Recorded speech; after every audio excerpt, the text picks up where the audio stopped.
Coming up on FSU Headlines. The Second Lady of the United States visits to launch a national initiative. Students prepare for life after college. Here's how Florida State connects them with future employers.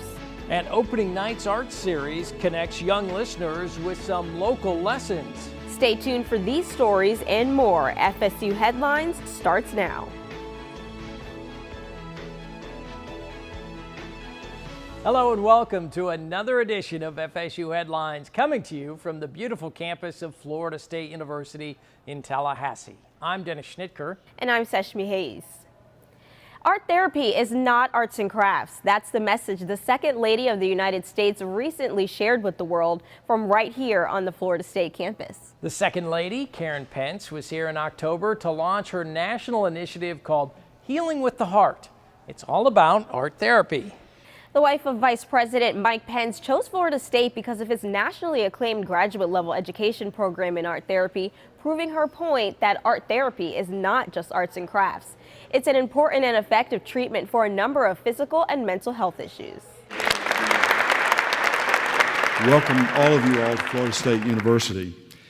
It's truly an honor to host the Second Lady of the United States of America, Karen Pence. Thank you so much, Karen, for being here. Art therapy is truly one of the academic disciplines that many people, frankly, don't know a lot about. It's a rigorous program that produces graduates that are scholars, educators, practitioners, and researchers. With White House aides and the Secret Service in tow, Second Lady of the United States, Karen Pence, made a special visit to Florida State for the launching of her new White House initiative, Art Therapy, Healing with the Heart. FSU is home to a nationally acclaimed art therapy graduate education program, and that's why I wanted to be here today to announce our plans for shining the spotlight on art therapy. Florida State's art therapy program began back in 1987 and is a 2-year graduate program approved by the American Art Therapy Association. Art therapy is used as a means of reconciling conflicts, fostering self-awareness, and facilitating personal development. Now one of just 5 art therapy doctoral programs in the United States, the university was proud to partner with Ms. Pence and the White House, as one of Pence's goals is ensuring the public understands it's more than just art. The first is to elevate the profession so that people understand that art therapy is a mental health profession. It is not arts and crafts. It is not arts and crafts. It is not therapeutic art. When I get out my watercolors and I turn on some music, that makes me feel better. People think that's what we're talking about. That is not art therapy. That's where programs like Florida State's come in, offering a master's degree and attracting students from around the world that are ready to enter into this unique workforce. Professor Dave Gussick is chair of the Department of Art Education. We are proud of our work with the disenfranchised, the marginalized, those with limited access to care and attention. And what is more, why I am so privileged to be here is that not only do we teach our students, but just as significantly, our students teach us. And we know that in providing a supportive yet rigorous educational environment, we are assuring the future of our field and the empowerment and nurturance of thousands of people in need through them. And Rachel Nelms is just one of those students who in her 3rd year in the doctoral program has seen her art therapy work benefit youth struggling with bereavement. One of my former professors actually did her doctorate, Dr. Katie Barrington, at Florida State University, and she highly encouraged me to want to continue pursuing my research, working with the resilient youth of Chicago South and West Side areas to promote awareness and regarding how art therapy can benefit bereaved youth in these circumstances. And I am inspired by the FSU students in this room who are studying to become art therapists. And I applaud you to your commitment to pursue a life-changing profession. Well, we're very excited to have this spotlight on art therapy because it is such a growing field, and a lot of people ask, what is art therapy? And so for them to be able to, look into that and to be able to find out that it can be so beneficial for so many people, and we're really excited for the word to spread more about art therapy and what we do. And the word is spreading about art therapy. The launch of Mrs. Pence's Healing with the Heart initiative here at FSU generated national coverage. The university communications team counted 758 media hits the day of Mrs. Pence's visit alone. When presented with an opportunity typically available only to graduate students at other universities, Florida State University underclassmen soar in the area of research and creativity. That's right, Dennis. Innovative research remains at the forefront of Florida State's mission, and a select group of undergraduate students are showing off their creative research endeavors during this year's showcase of undergraduate research excellence. As one of the country's select Research One universities, Florida State engages undergrads in research early on in their careers. These students are acting as research assistants for faculty and grad students and eventually become researchers themselves. That's where the showcase of undergraduate research excellence comes into play. These select students have earned idea grants of up to $6,000 to conduct unique research under the tutelage of Florida State's outstanding faculty. Ricky Torres and Serena Baldwin are just two of those students whose ideas were selected for this year's showcase.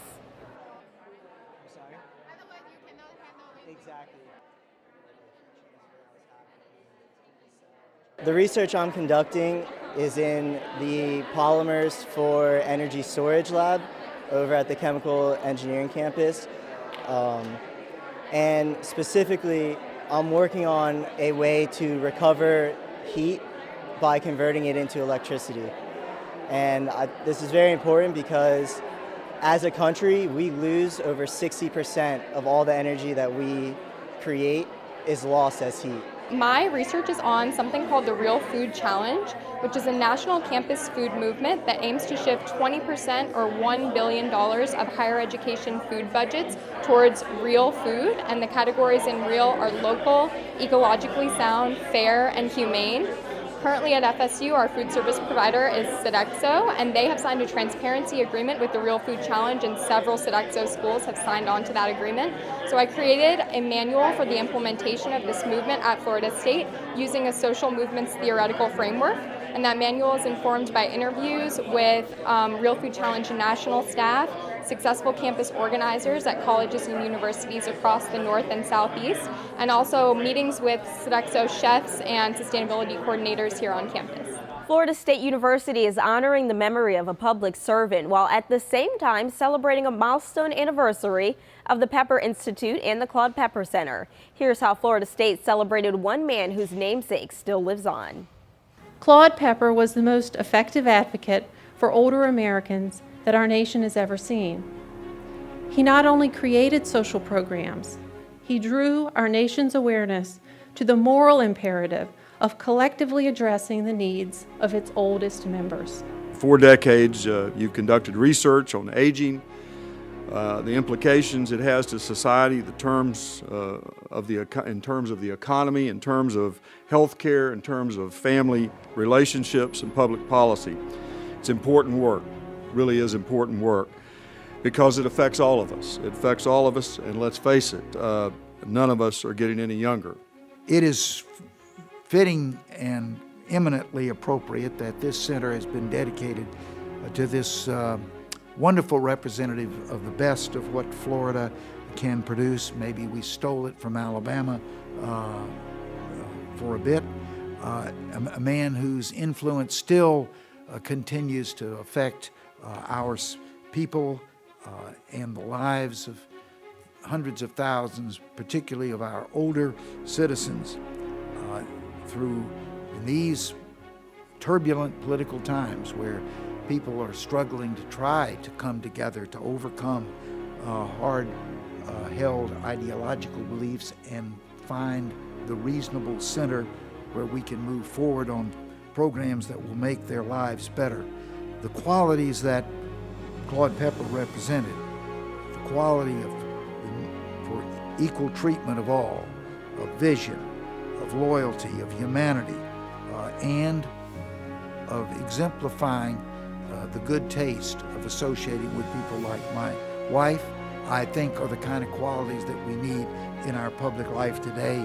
And I hope that the example that this center sets will move us in that direction. And this year marks the 40th anniversary of the Pepper Institute on Aging and Public Policy and the 20th anniversary of the Claude Pepper Center. The Robert O. Lawton Distinguished Professor Award is the highest honor bestowed upon a member of the Florida State faculty.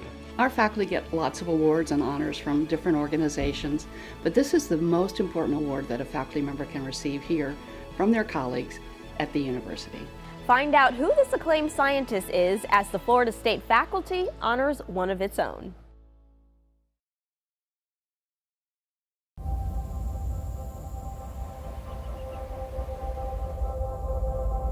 What does preeminence look like?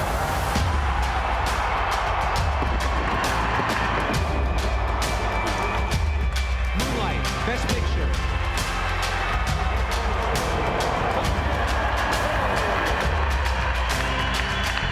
Florida State University. When you buy a Florida State University license plate, you're not just showing your school spirit. You're supporting students like us. In the lab, in the classroom, and in the library. Putting this tag on your vehicle helps Florida State students achieve their dreams. So show your pride. Purchase an FSU license plate today.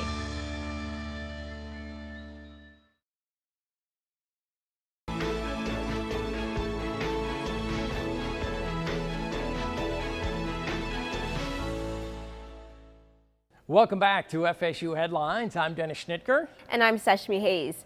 They say there's no time like the present, Dennis, to start preparing for your future. So true, Seshmi, and that's exactly what hundreds of Florida State students are doing at this year's Seminole Futures Career Fair. In fact, more than 2,000 Florida State students packed into the Donald L. Tucker Civic Center for the opportunity to network and interact with representatives from a variety of companies like State Farm, General Motors, and Apple. The All Majors Career Fair hosted more than 170 employers on campus. Recruiters collected resumes and scheduled interviews with students at the Career Center. I have been doing this work for 31 years, and consistently our employers have said to us that our students are some of the top in the country. If you look at the quality of employers we have here today, they're top-tier employers. And the fact that Tallahassee is not easy to get to, and we're not a major metropolitan city, you know that they think our students are some of the most talented, skillful students in the country. I really appreciate Florida State for doing this. It gives people that first-hand view with how recruiting goes and how it is to kind of be put on the spot with interviews, and it just leads to great connections and great opportunities for students. And in addition to its other services, the FSU Career Center hosts an ongoing professional development series called Knowles to Professionals to keep students up to date on subjects like brand development and professional goal setting. And in our next headline, the disciplines collide to create a new focus on the environment and research. This is the second year the Florida State University Office of Research has played host to the Collaborative Collision. The event brings together researchers from all over campus with a focus on the environment. The goal is to help these talented researchers start new discussions about how they may be able to affect real change with their collaborative research efforts. What we've seen in science in general, or the humanities or the social sciences, any discipline over the last few decades, is we've been moving away from the investigator-initiated program to more synergistic programs. It turns out a lot of interesting things are happening at the boundaries of traditional disciplines or in the space between traditional disciplines that nobody's been working. So the whole idea today is to take all these diverse folks, put them together, and see what interesting topics they come up with. An acclaimed scientist and professor in Florida State's Department of Earth, Ocean, and Atmospheric Science is this year's Robert O. Lawton Distinguished Professor. It's the highest honor given by the university faculty to one of its own. FSU Headlines reporter Mark Vaughn spoke with oceanographer Jeff Chanton about the recognition. Professor and researcher Jeff Chen was honored as this year's Robert O. Lawton Distinguished Professor. Well, I'm just naturally thrilled to have gotten the Lawton Award. It's fantastic. Chanton received the Lawton Award after his more than 29 years of teaching and research at Florida State. Our faculty get lots of awards and honors from different organizations, but this is the most important award that a faculty member can receive here from their colleagues at the university. Professor Chen has published more than 240 journal articles, and since the BP oil spill in 2010, he's conducted extensive research investigating the effects of the spill on the Gulf of Mexico. I think Jeff embodies essentially all the characteristics that we expect from a Lawton professor. Very broad-based, big science impact. Not that all these people are scientists, but from a scientific perspective, he's certainly at the top of his field. But he reaches out to the public and to the larger community. All those aspects, I think, are important in a Lawton professor. It recognizes their real accomplishments as a member of the faculty, as a member of our community here, their accomplishments as a scholar and researcher, as a teacher, and in service to the community that we are developing here at Florida State. And it also shows that they're a really good colleague, that they're able to work well with other professors, with administrators, for the greater good of the university. The Lawton Distinguished Professor Award was first presented in 1957. For FSU Headlines, I'm Mark Vaughn. Professor Chanton was honored during a special dinner this month and will be one of the guest speakers during the fall commencement ceremonies in December. Meanwhile, another distinguished Lawton winner is studying the best ways to help students with learning disabilities, and an $8 million grant from the NIH is helping further his work. Psychology professor Richard Wagner studies learning disabilities alongside his colleagues at the Florida Learning Disabilities Research Center. The National Institutes of Health recently granted Wagner $8 million to both further his research and fund the center for 5 years. The grant will help raise awareness of the research in schools across the nation. This grant is designed to do a couple of things. One is to increase knowledge about learning disabilities, including dyslexia. Another thing we're trying to do is to get the knowledge that we have out in the streets and make a difference in the real world for children with learning disabilities and their families. According to the National Institutes of Health, by the end of this grant cycle, the Disabilities Research Center will have had 15 years of continuous funding from the NIH. The Florida State University College of Social Work recently tackled a range of issues from nutrition to diversity, all in a single day. FSU Headlines reporter Cara Irby has more from the event that was designed to challenge conventional thinking about social problems. The Turnbull Center was transformed into a think tank as dozens of FSU students, faculty, and community members came together to share ideas on issues such as obesity, diversity, and mental health.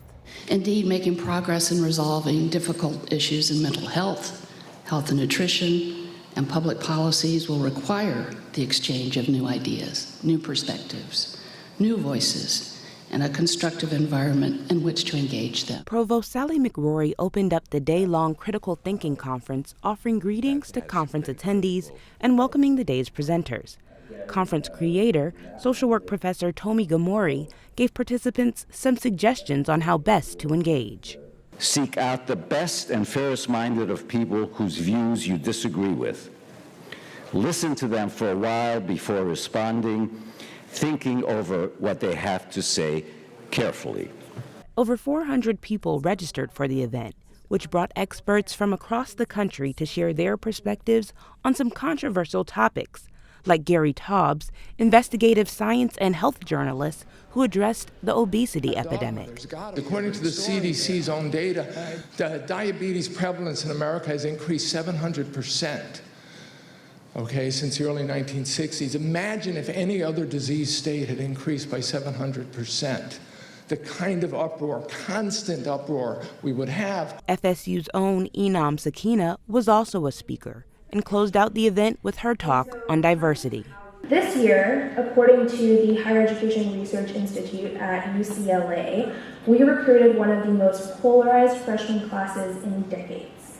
Sakina is a senior at Florida State and the founder of The Power of We, a student-led and campus-wide diversity and inclusion initiative.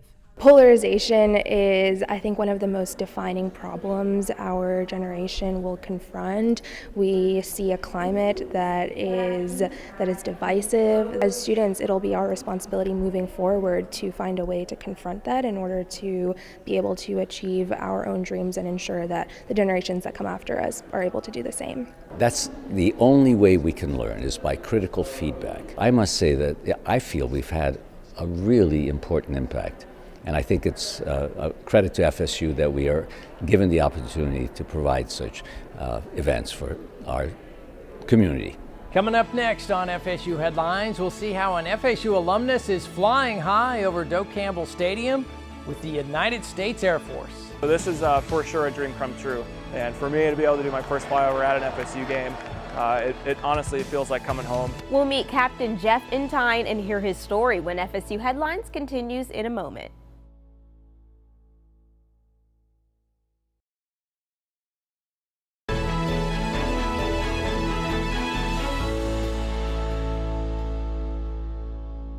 Welcome back to FSU Headlines. I'm Dennis Schnitker here with Seshmi Hayes. We're in the heart of the fall athletic season, and during this time of year, some pretty special things happen here at Florida State. That's right, Dennis, and maybe some of the most memorable are the military flyovers before football games. In our next story, we meet one of the Air Force captains flying over Doak Campbell, and as you'll learn from reporter Chris Camacho, the pilot has a special tie to Florida State University. Jump in time. Flyovers do so much more than just provide some shock and awe before football games. They are effective recruiting and promotional tools for the military. But for Captain Entine, flyovers do so much more than just add to the numbers. Honestly, I think it just reminds the families and the taxpayers and for sure the Seminole Nation that we're here. We're providing our support to the Seminole family as much as they're providing their support to us. So being able to come out here on Military Appreciation Day it's really awesome for us to say thank you to the Seminole Nation and to represent the 360,000 folks in the Air Force. Aim high, fly, fight, win. These are the words of the U.S. Air Force and the words that Captain Jeff Entine lives by daily. Every time that I strap the jet on is a very exciting experience. It never gets old to sit in the seat of an airplane designed and built for one person. It's a childhood dream come true every time I sit down. So it's exciting and it's fun, and that part truly never becomes a job. The saying goes, if you find a job doing what you love, you never have to work a day in your life. Captain Jeff Entine found his calling doing what he loves, protecting our nation's airspace. And for him, there's not a cloud in the sky. Well, speaking of football, it's been a long season so far for the Noles. FSU Headlines reporter Mark Vaughn joins us now to break down the season and to update us on other Seminole sports teams as the fall semester winds down. Mark? Hey, Dennis, that's right. The Seminole football team having a long year so far this season, but the team still playing tough down the stretch. The Seminoles taking on a Syracuse team that handed Clemson its only loss up to that point in the season, and the Noles looking like the team of old. Florida State's big play offense led to a big victory over the Syracuse Orange. Cam Akers ran for touchdowns of 63 and 54 yards in that game, and Nyquan Murray caught a 51-yard touchdown pass from James Blackman as the Seminoles held on for a 27-24 victory over Syracuse at Doak Campbell Stadium. That moved the Noles to a 3-5 record on the year with some momentum heading into the road game at Clemson. Now, of course, in college football, they need to get to 6 wins to hope for a bowl game selection.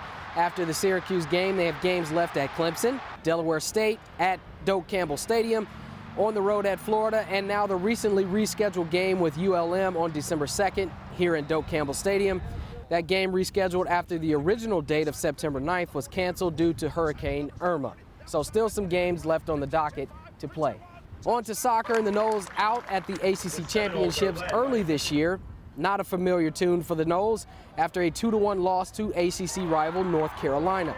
A tough schedule this season and what many argue is the toughest conference in the nation led to an early finish by the Noles, but they'll get another crack at some soccer on the soccer pitch in the NCAA tournament. They'll start the NCAA tournament playing at home at the Seminole Soccer Complex against Ole Miss as a number 4 seed this year. Coach Krikorian and crew looking to make some noise after a rather early exit just a year ago. All right, that's going to do it for sports. But remember, you can keep up with all things Seminole athletics by visiting Seminoles.com. Let's send things back to you.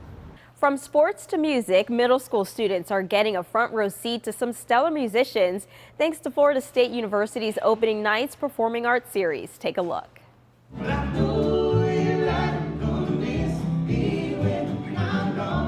Today we are partnering, we were honored to be partnered with Opening Nights to play for Fairview Middle School. We are doing a program that's going to focus on American roots music. I stood on the roadside. It's been proven through studies that any extra things that students do, music, outside activities, just it correlates with school and gets them involved with something and makes them feel that they're part of school. So it's just one other aspect that, as a principal, I love to see students involved in all kind of activities, from our orchestra to our football team to doing something. It gives them a sense of belonging, and it makes the whole school day and their whole experience much better in school. We love playing for kids. It's the best audience you can imagine. They're usually really engaged, they're interested.